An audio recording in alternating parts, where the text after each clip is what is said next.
Welcome to the Jackson Rudolph podcast. I am your host, Jackson Rudolph, and this is episode 30, brought to you by Black Belt Magazine. And I am very excited for today's show because we have somebody that's been a huge inspiration for me, the coach of Team Infinity, the ageless wonder, Mr. Mike Welch. Thank you very much for coming on the show. We'll get to why I called him the ageless wonder here in just a little bit. But Mr. Welch, why don't you go ahead and tell our audience a little bit about you and your martial arts journey? Well, first of all, I'm happy to be here. Thank you for having me. It's an honor. I think you got a great show. Started karate when I was 9. Started competing right away, state, local. I got my black belt when I was 14. Started hitting maybe the NASCA circuit, dabbling a little more and more when I was maybe 16, 17 years old, and really got heavy into it probably when I was an adult. 18 through about 24 is when I really got my feet wet and made a name for myself, I think.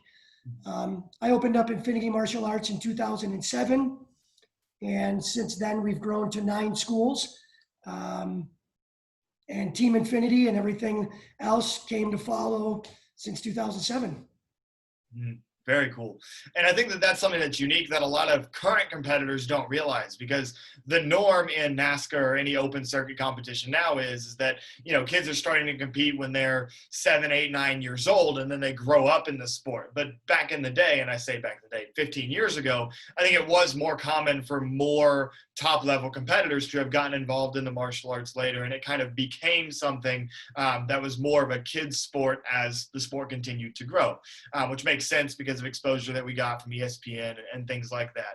Before we get too much into karate talk, I know that you recently became a father, so go ahead and tell us, congratulations first and foremost, and tell us how that feels. How's that been? I'm a dad. It's pretty awesome. Everybody who's a parent told me, this, that, and the other, and every single one of them were right. But my son's name is Lincoln Michael. He's 14 weeks old. He's huge. He's healthy. He's happy. He's learning how to B-twist already. He's just starting to go from his belly to his back, but it's a B-twist in the making. And it's been a lot of fun. My wife has been pretty incredible. She's a really great mom. I'm learning a lot from her. So he's a cute kid. I can't wait for everybody to meet him. That's awesome. I can't wait to meet him either. And hopefully we get a bow in his hand sooner than later, right? Sooner than later. That's right. That's right. Awesome. So as far as today's sport karate scene, most people know you as coach of Team Infinity, leader of the demo team. A few know you as that very successful school owner that's been able to open up 9 locations, which I know a lot of our audience is school owners and would be very impressed by that. But most people know you as the coach of Team Infinity. So let's start with the origin story of Team Infinity, maybe starting with what inspired you to open the school at first and expanding that, and then when did the competition team come into play? Sure. So I always knew when I was a white belt that someday I was going to be a karate instructor. And I got my black belt at age 14, and about 6 months later, I got my first job as an assistant instructor. And I knew at that time, someday I would own my own school. And so the process just went through it until my dad and I owned a karate school, but it was kind of a side gig. I was in high school full-time. My dad had a full-time job. He was a police chief. So we never really built it to build a business. We built it because we moved to a new place, and it was just where we were. I went to college for a couple of years, and college just wasn't for me. My heart was never in it. I was teaching karate. I was bartending. I was going to tournaments. I was traveling at that time. And my heart and passion was never in college. So I dropped out, moved back down to Madison, Wisconsin, and was a head instructor for another system. I helped them grow a little bit, and it just came the time where I was at too young of an age. I was 26 years old, and I already hit a ceiling. That can't happen. So that was the time for me to move on. I opened up the first Infinity in 2007. A lot of really cool things just came into play because I researched places all over the United States. Northwest suburbs of Chicago. I looked at Carlsbad, California because of the weather, and everywhere in between, right? But I built some relationships with some karate families down here. They knew what I was looking to do. And So they showed me some communities. I was like, yeah, these are great communities, cool. Then I had a buddy who managed like a commercial retail company. He's like, Mike, we got this great spot. And he showed it to me. So basically I looked at one spot in one community and this is it. Boom, it all came together. I was fortunate enough that I had maybe 30 students or so within the first 6 months come to me from, I'd already built a name for myself teaching at the other school. So they transferred over, they were with me.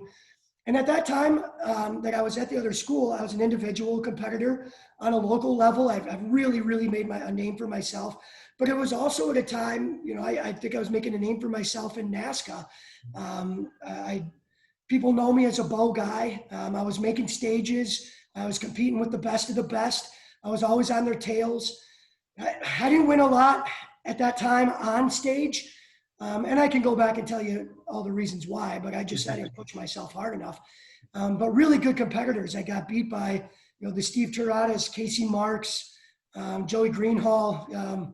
There's a big list. Like I could go on and on, but for that time, I was a national competitor and I had students that were competing. I think one of the coolest things is if you want students to compete, you've got to have that leadership. They've got to see it and be inspired by your instructors, senior instructors. And for me, I was still young enough that I was fresh. I had the energy to compete, to train, and to run classes. So really the evolution then after opening up in 2007, I had students that were competing and they put Infinity on their back. It wasn't necessarily Team Infinity yet. I don't remember when we decided to put a demo together. I had done demos in team forms my whole life, right? It's one of the things that I enjoy the most. Team Extreme, we had a 4-man team form. I think this is going to come up later, so I won't go very far into it. But I think maybe 2009, we put our first team demo together, and we went to like Diamond Nationals. It was a small team. Some of my students, we had underbelts, maybe a few black belts. Jeff Spricko, who was a guy that I used to travel with and train with. We've done team forms forever. He was probably on that demo.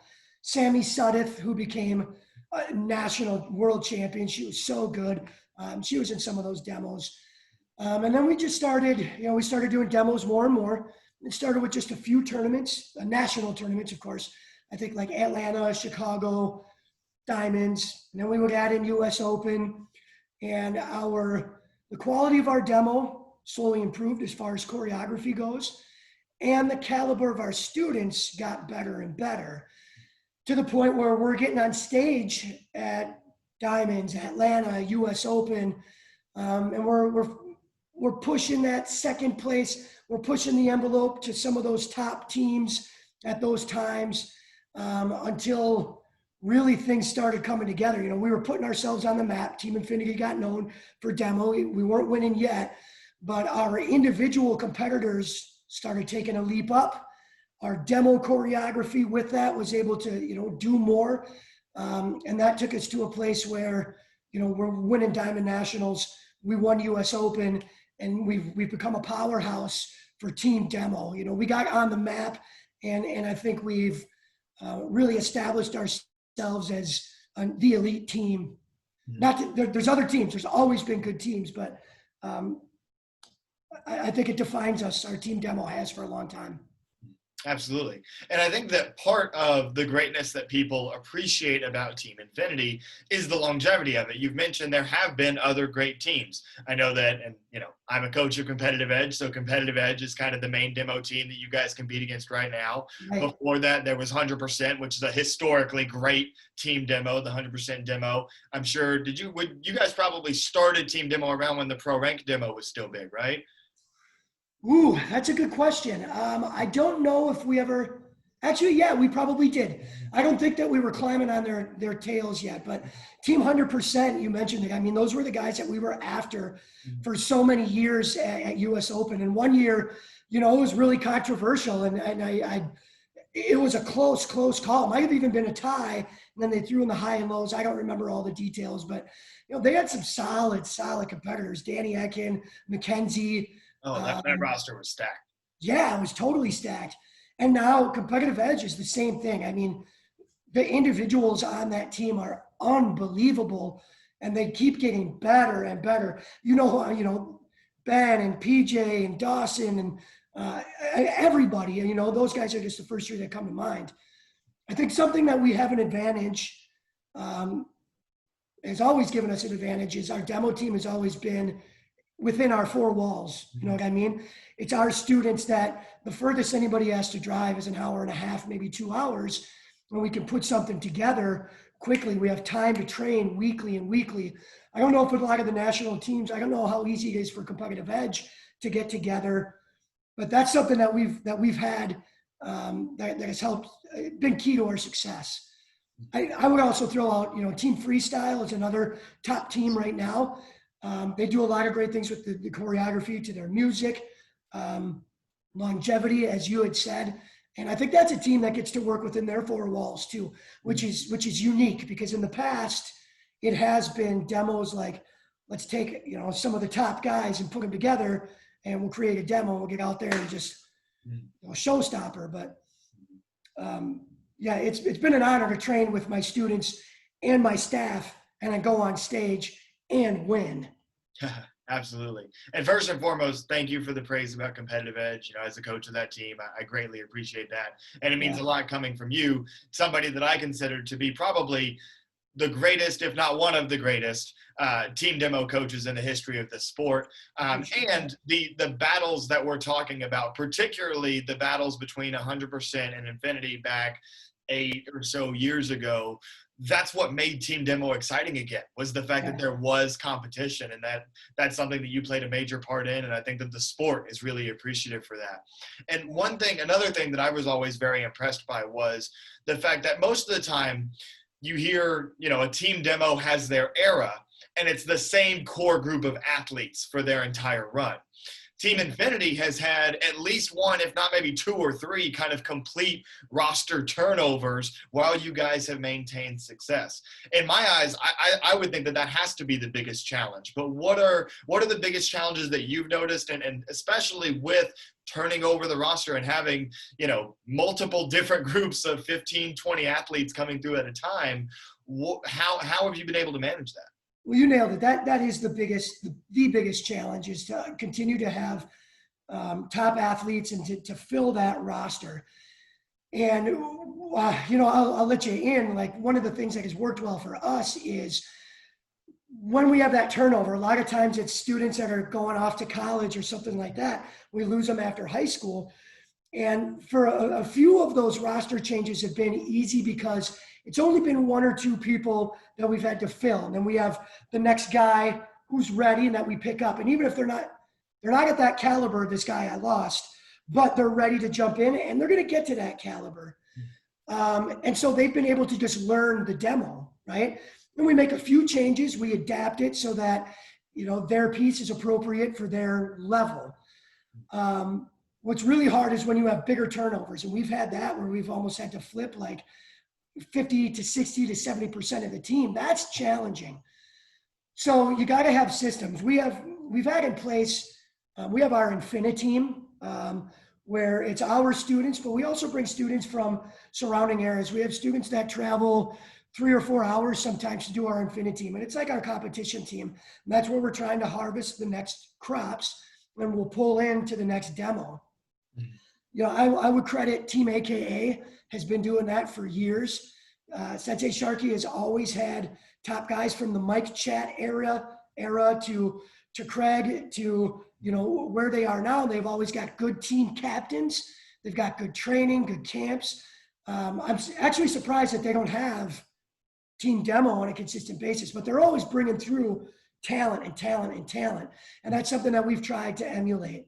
But it brings the other challenge is staying inspired and staying motivated, because you got to come up with new material. You can't do the same demo for 10, 15 years. Can't use the same music. So just finding inspiration for that has definitely been a challenge. I've had my highs and lows. Even in a demo practice, there's days when I'm just sitting there like tapping my foot and like, what are we going to do? This doesn't work. That doesn't work. Let's just practice this for a little bit. And then the next week, it's almost like, I got an idea. Put this together. This goes here. Move this around. Yeah. So it's definitely a roller coaster. Patience is a virtue. Very cool. Yeah, that's awesome insight. And so now, just for fun, because as you know, because we've known each other for a while, I'm a huge sport karate history nerd. So like my favorite hobby is going on YouTube and watching sport karate videos from the 90s, early 2000s, what have you. So as a fan of the sport, before Team Infinity ever competed in team demo, who would you say that your favorite historically great demo team has been? You know, we've got like Ernie Reyes' West Coast team, which is everybody knows how great they are. Team Charlie Lee back in the day. What would you say your favorite was and why? Well, I'm going to give this is a little history that I don't know if a lot of people know. I don't know if you're familiar with Team Extreme. Do you remember Team Extreme? Have you heard of us? I don't remember it, but I know of them. So Team Extreme, there was 4 of us, and I was young, maybe 14, and we went into the team. There was only one team division. It wasn't Team Sync or Team Demo, and it used to be. Oh gosh, I would say Team Extreme helped with Team Charlie Lee. We helped separate that. So 4 of us make it to a stage at Diamond Nationals against it was Gemma and who was the tall guy? It was her coach from Charlie Lee. David. Anyways, I know what you're talking about, but I can't put a name to it. Competed against them. We had like this 4-man. It was kind of a demo team form. They had a sync thing. And so I think at that time, NASCA, and we had some people going to bat for us, like, how do you judge this when there's 2 of them, 4 of them, and the different choreographies? So then later it got to that split. Charlie Lee did an amazing job. They did so many unique things with their choreography. And I took a lot of inspiration from like the symmetry that they would have on stage, the formations that you make on stage. So Charlie Lee was definitely an inspiration. 100% was an inspiration because they were the guys for us to beat. That's who we had to be better than if we're going to get to the next level. West Coast Action, I know a lot about them. I never got to see them like live, you know what I mean? But Team Sideswipe has always done great things. I've pulled inspiration from that. One of the other things, when Mike Chat and John Valera came out and did a team form, before there was Team Demo, it was Team Sync. And that was one that I was fired up. I was so green, wet behind the ears. I'd done a team form. I had to compete against those guys. But they did something really cool. I think their music was to like Xena, Princess Warrior, on stage at Diamonds. Diamonds had a huge Friday night show. I remember that. Like, that's a really distinct memory because John Valera was probably one of my favorite all-time competitors. Mike Chat, no doubt, laid a foundation for so many sport karate competitors today. So that Team Sync was really cool. I really loved watching that. That's really cool. And you talk about competing against all-time greats, Mike Chat, John Valera. I mean, people go back and forth about, well, who is the father of CMX forms? Is it Mike? Is it John Valera? You know what I mean? Or Carmichael. What's that? Yeah, Carmichael Simon as well, right? He's absolutely in that conversation too. And then the following generation, you had guys like Anthony Atkins. It goes on to Matt Emig, Steve Tirada. And then these, like you said, these are guys that you've competed against. So let's take it back to your individual career. You're a legendary competitor in your own right. Just recently won diamond rings in the 30-plus division. But like you said, you were holding it down when you were younger as well. So do you have any career highlights, cool stories, favorite memories from just your solo career before Infinity ever became a thing? I think career highlights really for me was on a local level. I was really able to make a name for myself, and I think I inspired our area to get involved into sport karate a lot more and to see something besides just the traditional, because everybody down here is really a Junri Taekwondo base. There's some Kempo and some traditional karate as well, but myself and some of the guys that I traveled with, Jeff Spricko, Tyler Hinkle, John Ania, before we went national, we went local and regional. And it was fun. I enjoyed the spotlight. I enjoyed the stage. And there was a place where the competition was never easy, even at a local level. I had to compete against Will Cornell, so he would do his traditional form. I'd do my extreme form. And any given tournament, we'd see each other in the grands. So that crowd and that building that base was huge. So that when I go to Diamond Nationals and we did make it to stage, whether it was my individual or a team form with a buddy, people knew us because we were doing those regional tournaments, and we had support from judges, promoters, and a big crowd. So everything, anytime that there's a crowd making noise for you, that's what fires me up. A local level too, in sparring. And I sparred a little bit in NASCA when I was a junior and a young competitor, but people who've never sparred and had like a full crowd around you yelling and every point is run, you get scored on, you got to come back. Those are adrenaline poppers. And there's certain fights and certain tournaments that I'll never, ever forget. One of the things that, I think a highlight for me is there was a runoff, probably diamonds again. I mean, that's my go-to everything. There was a runoff for weapons. I had to go against Casey Marks and DX and probably Joe Greenhall. I don't know. There's probably more. And I beat them, and I look at those two. They were elite. I beat them. I made it to stage. I was ready to win a diamond ring. This is maybe 2003, 2004. It was in my hands, except for one of the last moves, a little bobble. Everybody, I could hear the breath come out of everybody. Oh, and then there it goes. And I had a couple of those moments where it could have been mine, and I choked on stage. And those moments I do remember. It was before, just as the 18 to 29. I remember those moments, and those were hard ones to take home. But it's a lesson that I can turn around and give to my students. I think for me, I won, and I was good despite lack of goals and a little bit more discipline in training. I did train, but I never really planned it out. I didn't put the sport mentality into what I see you do. You talk a lot about, I've heard Reed talk a lot about it.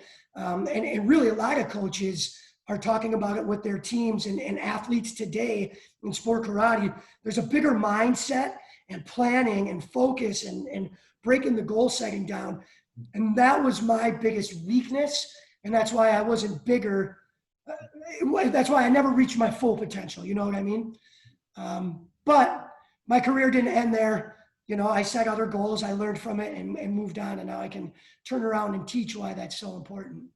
Absolutely. And I think that it speaks for itself. If you had a division where you beat Casey and DX and, I think that speaks for itself, right? I think that every great competitor has those forms that they've had back. I've had similar situation dropping on the last move of a form in the diamonds going for a ring. It's happened to me too. You know what I mean? Huh? Right. Well, yeah, just this past year I broke a bow, which is a different type. Yeah. What do you do? Yeah. What do you do? All right. So that's, that's something that any great competitor goes through. And then one thing that I think is really inspiring is how you use that experience to train your students to not make those mistakes. And that's, we talk about the team demo a lot, but the individual quality of so many of your students is one of the things that's most impressive. It's not just the fact that you can create these great demos and the demos are dominant. It's that you look at the individual competitors, a lot of them are on stage a lot of the time, right? You've got competitors that have been recruited to Infinity more recently by like Haley Glass. We'll get to talking about the recruiting process as opposed to the homegrown process a little bit later.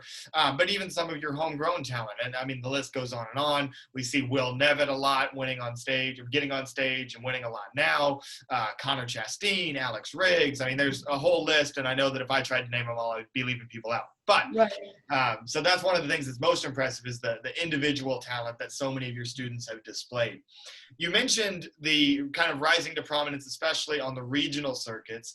And that brings me to one of my favorite sport karate videos ever, because it was one of the first ones that I ever watched. If you Google like karate bow or like extreme bow on YouTube, you're going to come up with this video titled Karate Bow Extreme. It doesn't even have your name in the title, but it is you. It is Mike Welch doing an extreme bow form. And I really think that might be the first extreme bow form that I ever watched on the internet.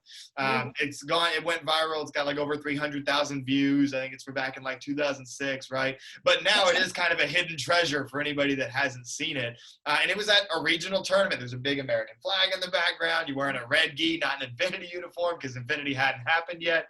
So take us back to that moment. And I encourage everybody after the show's over, go on YouTube, find that video. Again, it's Karate Bow Extreme. Do you remember that form? I do. I know exactly which one you're talking about. Yeah. I was with the school right before I opened up Infinity. So I was in a red top, black pants, and so I was representing that school at the time. And I do remember that form. And I think, when I look back at some of my old videos, like when I was competing with Straight Up, sometimes I cringe, like, oh God, I could, if one of my students did that now, I'm like, you got to fix this, fix this, fix that.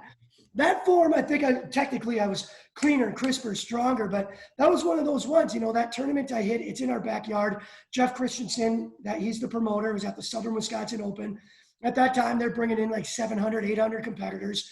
It had a big crowd, and everybody knew who I was because they watched me grow up as a junior and go up to that.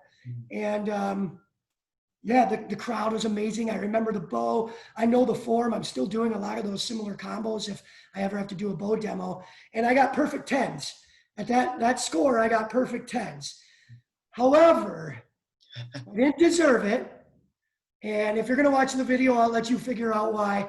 But there's a tiny little something in there. Not everybody sees it. So do you know what I'm talking about? It's on a left hand slid off the bottom on a forward. Yeah. One of the last moves, I came right off the bow. But I think, a lot of those judges are traditional judges. And I think when they see not just me, but anybody come out at a caliber with intensity, speed, power, and flash, putting a total package together, they're in awe. And I think even with that little bobble, I was still that guy a step above the competition. And so it was my day, and it gave me a perfect score. But yeah, I remember that one. I saw it get traction. In fact, my program director, Sharon Hartlub, who works for me, she just got her 3rd degree black belt today. It was her husband who posted that one. So very cool. That's awesome. So a good little piece of sport karate history there for anybody who wants to go check it out. Yeah. Mike Welch getting it done, getting all tens. And we mentioned regional tournaments. I know that you are also one of the presidents, one of the founders, right, of was it Wisconsin Sport Karate League, WSKL, correct? So maybe talk a little bit about that. Why did you find that? And if any of our viewers are maybe in the area and want to check out some regional tournaments back when tournaments come back to normal, maybe plug that a little bit for us. Yeah, so Wisconsin Sport Karate League, we started, so I think last year was our full official year. We had 3 tournaments, we had a banquet, we had points, and it was so good. It was great. Typical tournament would be about 300, 400 competitors. That included the Infinity National Championships, which we held at the Kalahari. It's a 2-day tournament. That one was a little bit bigger. We had some of the competitive edge guys come up, and it's so cool to watch, like, my Infinity guys and, your competitive edge guys, they really do. They're a brotherhood, they push each other, they challenge each other, they motivate each other. So it was cool to have them up and see the camaraderie and the competition. Then in 2020, we grew to 5 tournaments. We were going to hit 5 tournaments. We found some new competitors. Some new promoters. And this is a long time in the making, because finding the right people to put in the right spots was a bigger challenge than we thought. We had meetings with other tournament promoters, and everybody was gangbusters. Yeah, we're on board. Let's get this going. And when it was time to get going, it was like crickets. Nobody wanted to stay organized. Nobody really wanted to follow through. So it was a little frustrating. They were all good people, good martial artists, but we didn't find the mesh. So out of the woodwork, these surprising people we met, and in a short time we meshed really well. We knew it was a good fit, and now we had 5 tournaments. It got shut down, obviously, because of COVID. So what we are going to work on, if anybody's interested, is we're going to do a virtual tournament for our last 3 tournaments of the year. It's the Elite Martial Arts Classic, Ironworks Open, and Battle of the Badger State. And we're going to make a triple crown out of that. So if you're on Facebook, follow me on Facebook, follow Wisconsin Sport Karate on Facebook. We're just putting together what the Triple Crown is going to mean. Basically, compete at 3 tournaments, earn points for those 3 tournaments. Triple Crown champion is how you place at all 3. So we've had to get creative a little bit. I don't love the virtual tournament because it's not the same It's just not the same. But it's been a good avenue for some of our students to compete, stay fresh, be in front of judges, be prepared. So it's the world we live in, and everybody's doing the best that they can right now. Absolutely. And that's one thing that I think a lot of our viewers, especially competitors, will appreciate, is just more opportunities to be able to find something to look forward to find something to be motivated about, excuse me. Right. And I hope that any young competitors that are hearing this are thinking about signing up and giving it a go, because like you said, it'll never be the same as it is when you can get in the ring and be in front of people and have your moment. But it still is a good way to kind of help develop your goal setting and have something to train for. So definitely recommend that. And I recommend anybody in the Wisconsin area to go check out the WSKL once tournaments do get back to normal.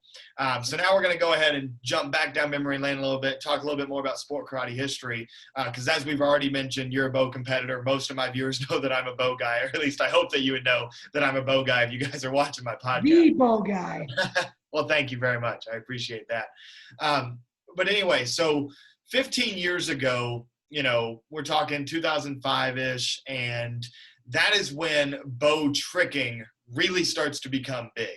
We saw Casey Marks doing the inward release, and then from there, people just took it off, right? People were doing 360s shortly after that, behind the back catches, and you were competing in that era in which it was first getting big. I kind of came in when I was 8, 9 years old and kind of caught on the upward swing of when bow tricking became really popular. But you were there kind of for the before and the after of when bow tricking got really, really big. So maybe talk a bit about like back in your day, in your prime of competing, which I think you're still in your prime, but you know what I mean, right? Back in what most people would say the prime of your competing is, what was the big bow trick in your form? What was the biggest thing that people were doing back then, and how has bow evolved since then?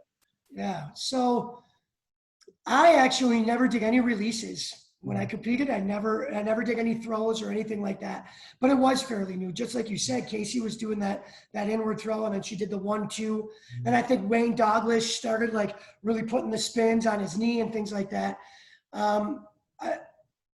What I see, and it's only from my perspective, this doesn't really, it's not 100% fact, but I think Mike Bernardo really laid a foundation for getting creative with the choreography, not sticking with just a traditional Okinawan Kobudo or anything like that, traditional form, but to get a little creative in his movement, his style.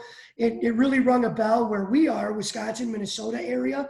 There's a lot of guys doing bow form in that style. And then Casey, Casey Marks did a lot of great things. I mean, she's crisp, she's clean, she's fast, and she took, it was still had a traditional base, but she spun it faster, added that throw. I think one thing that was different back then that is a little bit different now, like when I was competing, there was very different styles of people who did a bow. When Joey Greenhall did bow, it looked very different than when Casey did bow, looked very different than when I did bow. And then even when a lot of people might know Ross Levine, he's a fighter, but he did bow and his style was very different. And then move past a few years, I think all of those people had something to offer. And the bow tricking, I think, really took off. Maybe, I don't know, you came in as changing the game, and that was your time. And I think your generation of bow and kamas really got inventive with new bow tricks. Who was the redhead on Change the Game? Connor Griffith. Say it again. Connor Griffith. Connor Griffith. So when he was doing stuff and Kyle Montagna was doing stuff and you were doing stuff, you three guys came up with like very unique styles of how you moved your weapon, striking combos, throwing combos, if you're doing body manipulations and things like that. And I think what's come down to now is, well, you've dominated. And again, that's just my theory. You have dominated so much that you're what everybody wants to look at. I've been kind of critical with a lack of creativity because everybody looks like you. I think I'm gonna correct myself. I've been a little unfair, but I think in all of sport karate right now, we've really fine-tuned what are the judges looking for, what's winning, and we see some of the top competitors and the younger competitors nowadays, they can learn that so fast and then build on it. So what I'm guilty of is I say there's not enough creativity. I'm way wrong because your competitive edge students have it. I follow Ben on Ben Jones on Instagram, and every day he's got a new move. He's got a new trick. Similar to where you were when you were that age, there was a new trick with a new name and a new combo. So I've been guilty on other interviews saying, there's not enough. Everybody looks like Jackson, but I'm wrong, right? That part I am wrong. I think all in all in sport karate, there still is this little mold that everybody looks like, but it's unfair to say that there's no creativity. You're still coming up with stuff. Younger guys are still coming up with stuff, but the quality of competitors today blows away the quality of competitor that we saw in my time. And what I mean by that is like what I said, they can learn things so fast. Back in the day, the elite were a small number. Now you hit any black belt division in NASCA, and NASCA is really the elite premier sport karate league. Look at any division, and man, it is loaded with talent. Any one of those kids, boys, girls, teens, adults, any one of them deserve a spotlight and could win on stage. It's really impressive. I credit that to everybody who's been in front of them. Coaches like yourself, inspirational competitors that have made it to stage, but also class acts, guys that don't just walk the walk and then off stage have an attitude or an arrogance problem, but there are guys that they inspire on stage, they inspire off stage. And that's really helped our sport grow and stay consistent and give role models. And that's why we see so many awesome kids right now. That's why you have karate students that want to work with you and parents that support you. And then same thing with us. They see how I work with my kids, how our students compete and what we do on and off the mats. That makes a huge difference in inspiring. I'm not saying that we didn't have that back in the day, but I never had private lessons. I never really gave a lot of private lessons until moving more into the modern era. So those are just some perspectives that I've seen, that I've noticed. I think we could probably talk for hours on the evolution and really pick and point some lines of, here's a tricking line, here's a comma line, here's a bow line. One thing that I would love to see is the more distinct styles. Like I said back in the day, me versus Joey versus Casey versus Ross, very different bows. Now, again, I look back, I used to think I was unbelievable. I should have won it all. I look back and I cringe. So what I'm doing now is much cleaner, much tighter. So the evolution of bow, everybody's gotten stronger. I'd love to see in karate, how do we, in sport karate, get a little bit more distinct in style? You know what I mean? Yeah, that's a great take. And I think that one of the things that I find interesting, because I think about this especially in the context of bow a lot, and I think you can see it in that in-between generation. So you talk about the generation of yourself, Joey, Casey doing bow, and then we jump to my generation. But then that in-between was in adult weapons, things were being dominated by Kalman and Matt. And so that's a double sword and a chucks. And so bow wasn't at the forefront, whereas bow had been at the forefront in the previous generation and would become the forefront in the following generation. But if you look at bow then, and people don't think about it because everybody thinks of Kalman and Matt, but Ross, who is in my top 5 bow competitors of all time, Ross was the bow guy that was competing against Kalman and Matt and them, and I believe he won a Warrior Cup for weapons during that time, and he won a Diamond Ring for weapons during that time. And I think he was on stage for a US Open in weapons during that time. And if you look at Ross, you see similarities when you watch other great bow competitors of the time. Corey Lutkus is a great bow competitor of that time. They're not identical, but there are similarities between what Corey and Ross did. Corey did more releases. Ross never let go of his bow, but they chose similar roles, had a similar style of striking. Billy Ledger was much the same way, still had differences, but did things similarly to Ross. And then, of course, Nate Andrade, who was Ross's coach, had a lot to do with that, right? And so we saw the type of bow that was being the most successful being replicated. And I think that that's exactly what we see now. And the funny thing is that I often tell people, all the people that look like me probably don't train with me. because those are the people that are watching YouTube videos and just copying what I'm doing. The kids that actually train with me, like you bring up the competitive edge guys, I tell them to be different. Yes. And so that's why you see differences between Ben and PJ and Esteban. And here's the take that I want your thoughts on. I think part of the reason that sometimes people still believe that PJ, Ben, Esteban in particular look similar is because there are certain prerequisite moves that it's almost like you have to have. In extreme forms, it's obvious. It's like everybody has to have a flash kick so the judges know that you have a flash kick, when really you don't need that to win. But in bow, I almost feel like it's a little bit worse, because if you don't do a double spin, the judges think that you just can't double spin. So everybody's got to have a double spin. Everybody's got to be able to throw the bow from behind their back, because everybody has some variation of that throw. And it's like, if you don't have those prerequisite moves, then your form isn't considered to be on the same caliber of the people that are hitting those like prerequisites. What are your thoughts about that? Well, I think you nailed a lot of things on the head. I think you obviously study this. Going back to the generational change of bow, I never thought about it that way, but it's very cool how you put it. Sword was a dominant weapon for a long time. And when Kalman did doubles, that was unbelievable. Looking at chucks, there was a time that John Sue did chucks, and what his nunchucks looked like compared to what Matt Emmons' nunchucks looked like, very different, very different. And now chucks, probably a lineage from Matt.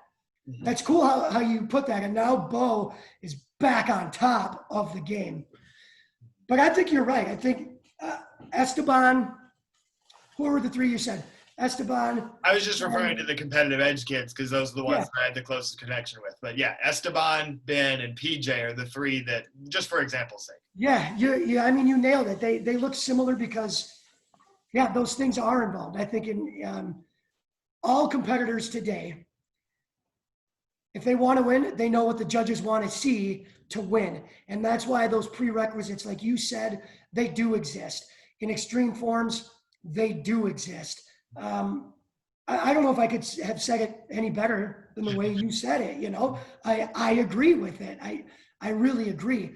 There's a little sigh of relief sometimes when you watch Jake then come on stage and do his traditional bow and dominate, because then it shows the fact that you don't have to throw the bow or leave the ground to win a weapons form on stage. I have a question for you. I love the style of what traditional bow looks like right now in NASCA. I absolutely love it.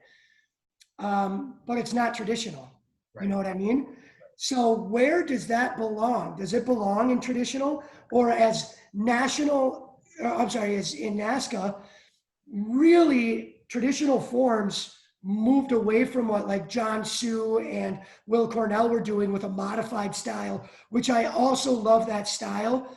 All of a sudden it really doesn't have a place for it, but like the really deep horse dances, it was a creative form, but in a traditional sense.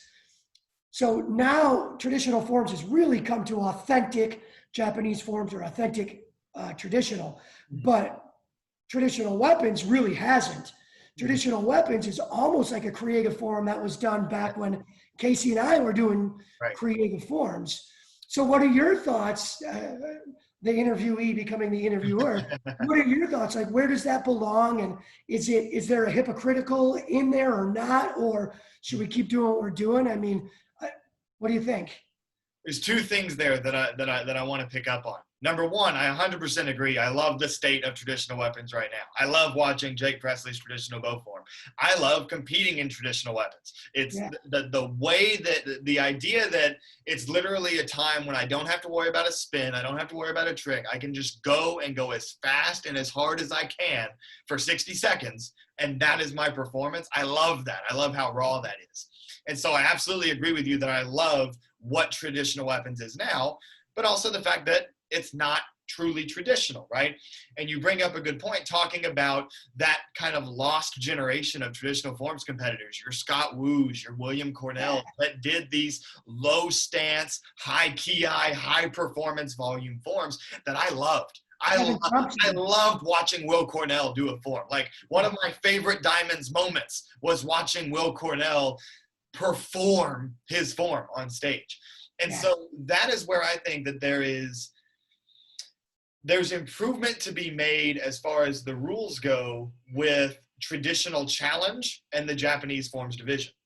Because right now, the same people that win the Japanese forms division are the same people that are winning traditional challenge. It's the WKF style is what is preferred in both of those divisions, Right. even though the Japanese forms division is supposed to be more open for anybody to compete and anybody to have a chance to win. Right. And so I believe that traditional weapons could kind of reflect that. The problem is that in traditional forms, you're seeing the same things, right? So in traditional weapons, my point is, what if there was a traditional challenge for traditional weapons? And in the regular traditional weapons division, it was still open and it exists just as it does now. But then you have a traditional challenge for traditional weapons that is just the Kabuto style, very traditional bow forms or combo form. I mean, that's where you would get a chance to see a form like Kevin Thompson's great traditional combo forms. That's where you would get to see that come back. Because the sad truth is that the way that bladed and non-bladed traditional weapons happen now, you're very rarely ever going to see a chuck form beat a bow form in non-bladed traditional. And you're hardly, if ever, going to see a comma form beat a sword form in bladed traditional. But if you made a division that was specific to, this is just like the traditional challenge, there's this list of forms that has to be done, and that's what you compete with, and allow the regular traditional division to still be open traditional, where it's all traditional movements, but you can do whatever you want, I think that would be a good balance. What's scary about that is, what stops this from happening where we introduce the traditional challenge, traditional weapons division, and then all of a sudden that's what's preferred in the regular traditional division too, the open traditional division as well, because that's what happened in forms. Right. So that becomes the difficult part of it. I do think there's a place for it. I do think that, having real traditional weapons form is important for preserving the art of weapons and where everything that we do today comes from. Because I get a lot of students that, when they learn basic striking, they learn basic striking in a creative sense from day one. Striking to the angle, using over the heads to shift a stance instead of doing 90-degree turns, right? And so we're starting to see what's considered traditional weapons when taught in the basics to reflect creative weapon striking, which isn't necessarily a bad thing. It's just leaving what the true roots of traditional bow and all the other traditional weapons were. So I was probably more long-winded than it should have been, but that's kind of my thoughts about it. In a perfect world, you have traditional challenge, which is the real traditional of forms and weapons, and then you still have open traditional, which is any type of traditional as long as it maintains traditional movements. Well, the reality of it, it's American traditional. It is an American style. Some old school and hardcore traditionalists don't like to hear that, but it is an American style. Yes, we took Japanese and Korean forms and we changed it to how we like it. We molded it. Yes, we did. And it is a style. It's still an art. One of the things that I get in arguments a lot with people is like, why can't I do this move this way? Because it's not traditional. Well, so what? That I've never seen anybody in any fight, self-defense, or sparring match do a cat stance or do a spear hand strike. I've never seen it, right? Anytime you're doing forms, that's the art of martial arts. The martial is the fighting. You got your hands up, you're throwing different punches, right? We don't put our chin up here and throw a punch with our chamber down here. We tuck our chin and we punch. It doesn't matter if you are Japanese, Korean, Brazilian, American style. When you fight, it's very different than how you do your form. I don't know where I was going with that, but that's our American style. That's my philosophy in our school. We teach some Japanese forms, we teach Korean forms, but we also teach you self-defense and fighting is different from forms. There's martial arts. Martial is on this side, and the art is on this side. Yes, absolutely. And that's the thing that I think, because with Black Belt Magazine, we have a lot of viewers that embrace sport karate, and we have a lot of viewers that are more traditional and want to see the traditional stuff kept as it was always meant to be. And I can see both sides of that argument, but I think that exactly what you're saying, that there's a separation between the martial and the art, right? And I think that is where sport karate exists. And actually sport karate exists in both. We have point fighting, and I had Cam Dawson on the show last week talking about how, hey, in a point fight, hit. Like, you should be using real techniques. It's not, one of the things that Cam doesn't like is when people use the techniques that you wouldn't use in a fight. Fading away back fist to the body, things like that. Cam wants to see real techniques that you would use be what counts as scoring techniques. And so you get the fighting side, the martial side of martial arts with point fighting and sport karate, but you also get the art side with the forms that we're doing, the sport karate, the extreme forms, all of that, the artistic interpretations of traditional forms. Yes. And I think that that's the most important thing to remember, is that it's not combating traditional. It's just different. It's just new. It's just different. I argue that forms will teach you things that you can use in a fight. You're not going to do the same punch in the same stance, but you're going to learn body awareness, speed, timing, strength, balance. Those things can carry over into a fight. A lot of people argue point fighting would never work on the streets. I wouldn't want to step up against Raymond Daniels or Cam or some of the top fighters. If they blitz on me, it's going to hurt. But point fighting, from a practical sense, teaches you distance, timing, explosive. Karate is all about get in and hit, get out without getting hit. That's totally a practical sense. So different styles have different things to offer, but everything we learn from the art, from traditional or sport karate, none of it is a necessarily actual application, but we build as martial artists to be better equipped to defend ourselves. You know what I mean? And with regard to point fighting, I always bring up the fact that if you look at the star point fighters that have gone on to full contact, there aren't any busts. Everybody has had some level of success, right? Ross Levine's gotten knockouts. Wonderboy Thompson was fighting for the UFC title. Raymond Daniels just 720 knocked out somebody in Bellator MMA. Michael Venom Page. The list goes on and on. Point karate fighters, point fighting fighters have success in MMA, which is, well, full contact, and some of them in MMA, which is exactly the practical side of everything. That's the ultimate legal test of being able to fight somebody. For sure.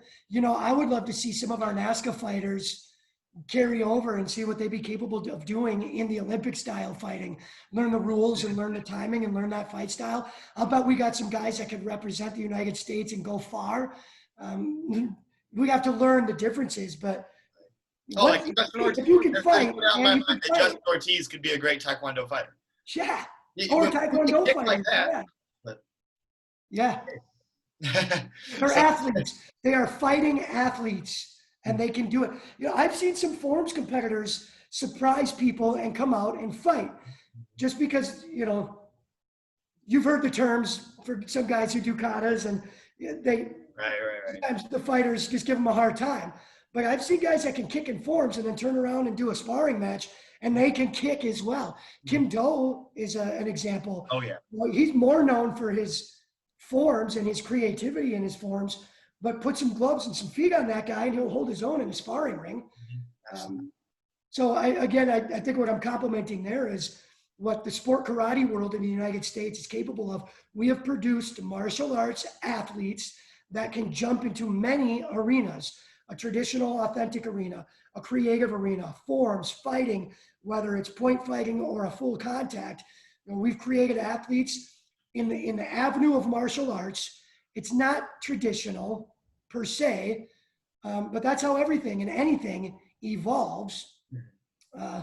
So it's a pretty cool time to be alive. It's a pretty cool time to be a part of sport karate because there's so much to offer. I encourage anybody who lives within their own walls of one organization or one circuit or whatever it might be, you've got to branch out.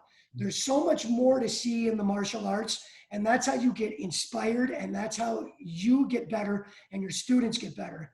If you only learn within your four walls, your quality will always go down, right? You've got to get outside and get other challenge and perspective for quality to go up. You'll never get better unless you get beat. So if I'm the best guy at my school, I will never get better, and neither will my students.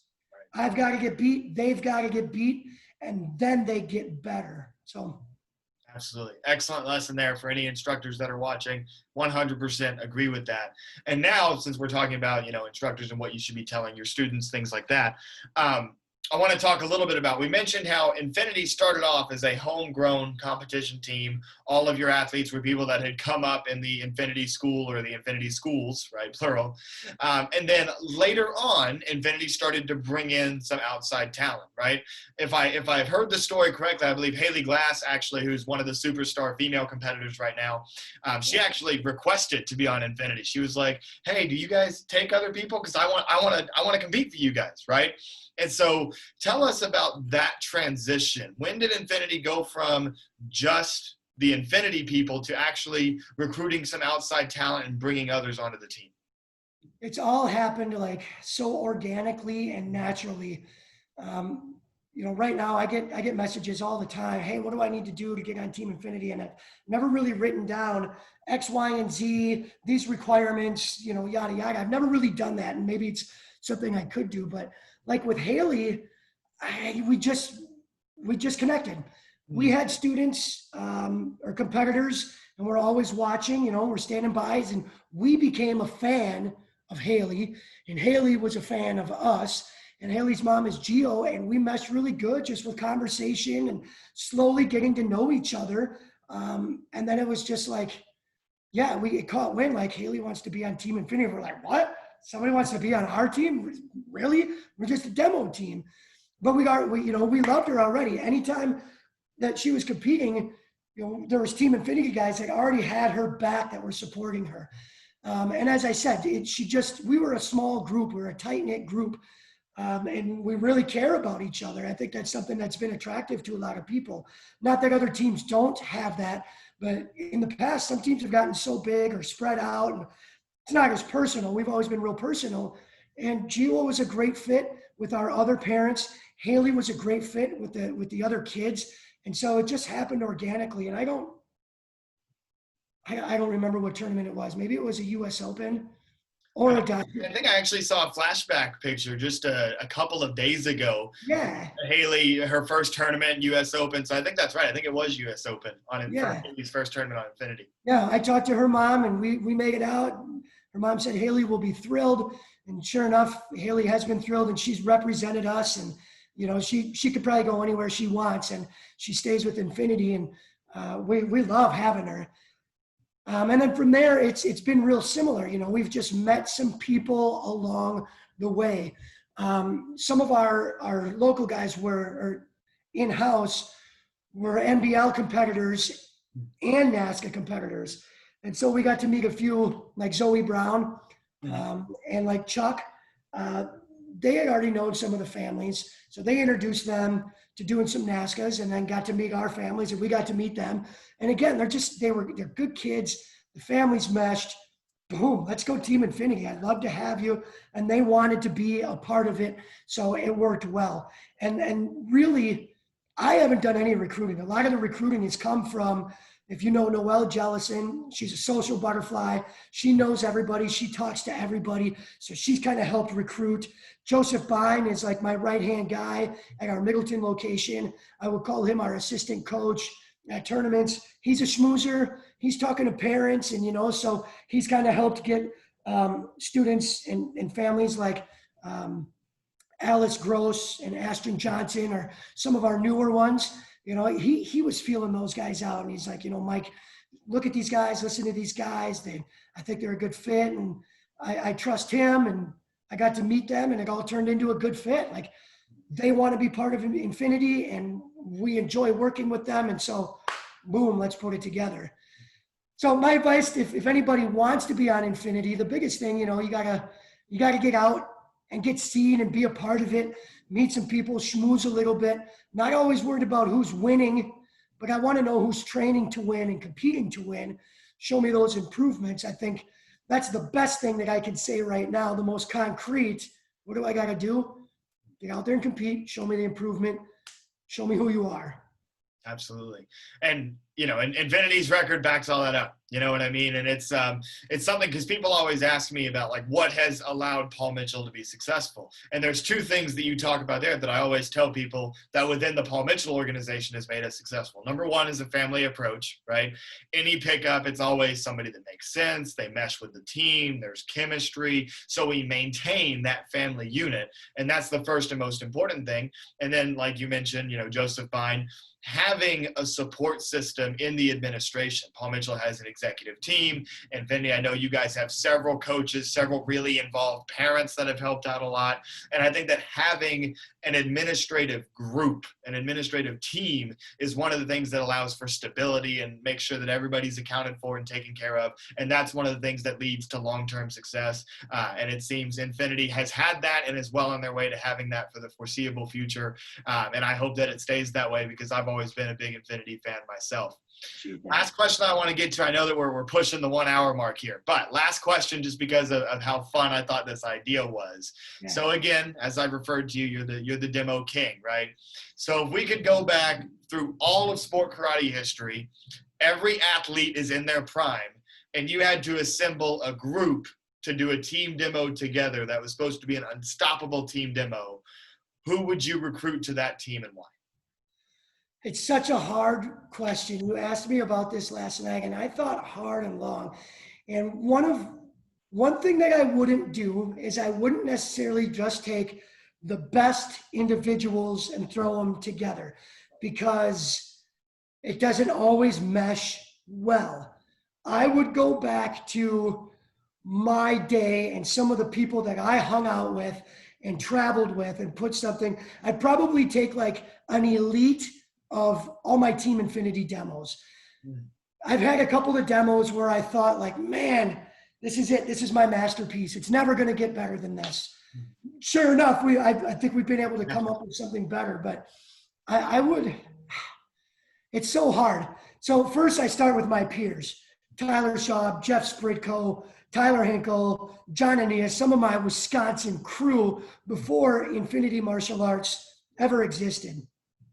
And then there were some dudes that I really I just messed with. You know, you go to tournaments, and clique is a bad example, but there's the groups of people that you're good friends through martial arts. Matt Cato would get thrown on that list. Mike Seafray would get thrown on that list. Anthony Atkins would get thrown on that list. Those were three guys that I really, you know, we got along great. Our personalities were great. Philosophies with martial arts were great. So I'd put those guys on my list. But I don't know, that demo, I still think we might have a Team Infinity demo that would beat that one. Just because there's so many great ideas and so much high-end athletes, how do you harness that down to just get something on paper? It's tough. It's a super, super tough question. Now, I've always imagined, you can take this, maybe you've already thought of it. Putting together, Team Intensity is a team that I've always liked, okay? I used to mesh with those guys too and compete with them as individuals, Jeremy and Albeda and David Rodriguez, and I'd put those guys on my demo. Team Intensity's always done that nunchuck demo, right? I've always pictured it and never done it, but like a 6 to 10 man bow demo. Now you can take some people, and I'm definitely going to come and grab a bunch of like competitive edge guys to put together that team demo. And I got a few on mine that I'd throw on there.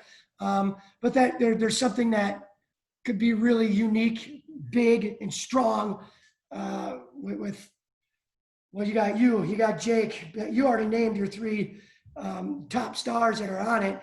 But then, you know, who knows who else? It's a hard one. Who would you pick? Have you thought about it? Oh, man. I mean, if I was going to go through all of sport karate history and do a general demo, the trio that we talked about earlier of Carmichael, Mike Chad, John Valera, because even though they were all three innovating separate tricks, and Mike Chad was the first one to backflip, and Carmichael was the first one to 720, right? I think stylistically they could mesh really well. So I would want those three maybe on that front line. And then on top of that, every great demo has to have weapons that rotate through, right? And so to make those rotations work, I think you can take, for commas, I think you take like your Austin Crane, your Rudy Raynon, because they can both do open hand as well. You bring in Matt, right? Because Matt's going to be able to do open hand, maybe do chucks in between the two commas on the outside. You bring in Kalman and Audrey to go side by side, because that is, Audrey was probably the best female sword competitor to ever let go of her sword, right? Now, Caitlin's numbers are, no one will ever touch Caitlin's numbers, right? And that's why Caitlin is one of, if not the greatest female competitor of all time. But it was part of Caitlin's philosophy to not release her sword, and I respect that. Audrey was obviously a student of Kalman's, and Audrey released her sword a lot, and that's what made Audrey great. And so to mesh with Kalman's style, I would put Audrey and Kalman up there as well. And those would kind of make up some of my weapons rotations. And then I'd throw in Marcel Jones too, because of how great Marcel Jones and Kalman's empty hand kind of synergy was, you know what I mean? And that's kind of the core that I would go with if I was going to do like a general demo. And there's other names too that I'm just not thinking of right now. Yeah.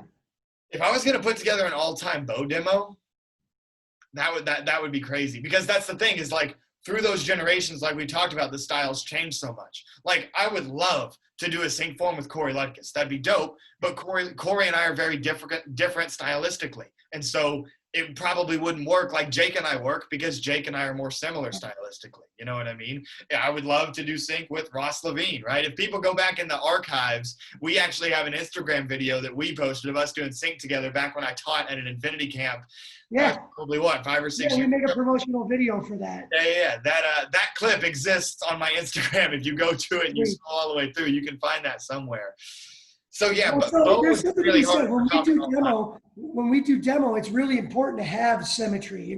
It's something visual to look at. But then I always team people up, like, how do we move together? So you put it together. So if you got Corey, then you got Corey and Nick Schneider. They're going to be on opposite ends. Mm-hmm. You put Ross and Nate back up there, and really, so then you got you, and then I would put you in the center, and maybe Casey and Lauren got to go in there too. Hey, you beat me to it. I would put you guys somehow centered in this little diamond. Casey and Lauren would be up there. And then I would maybe, and I've never done this, I'd maybe team up with Joey. I think Joey Greenall, I think he and I could come up with some similar movements the way that we would do it. So maybe there's the ultimate bow demo that still needs to be done. That's awesome. Post-COVID.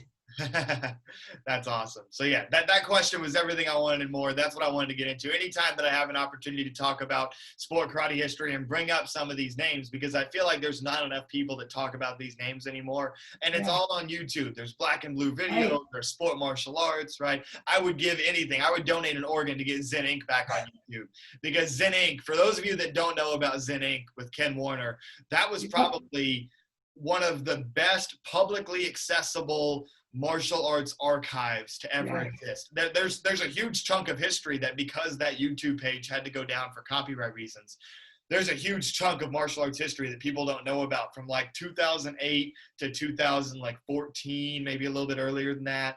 There's a big chunk of some great forms, and that's where competitors, like you mentioned, Connor Griffith, who is a great bow competitor for Change the Game.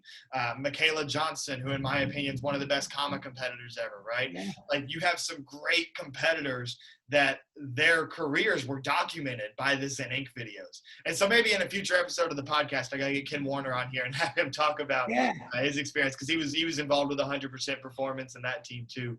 Yeah. But anyway, so thank you for the opportunity to talk about sport karate history, because that's my favorite thing in the world. And anybody interested, Google any of those names, find them on YouTube. You can do the research, and it's 100% worth it, because at every level you can respect the talent and the ability and the skill of every single one of those great martial artists. Yeah, man.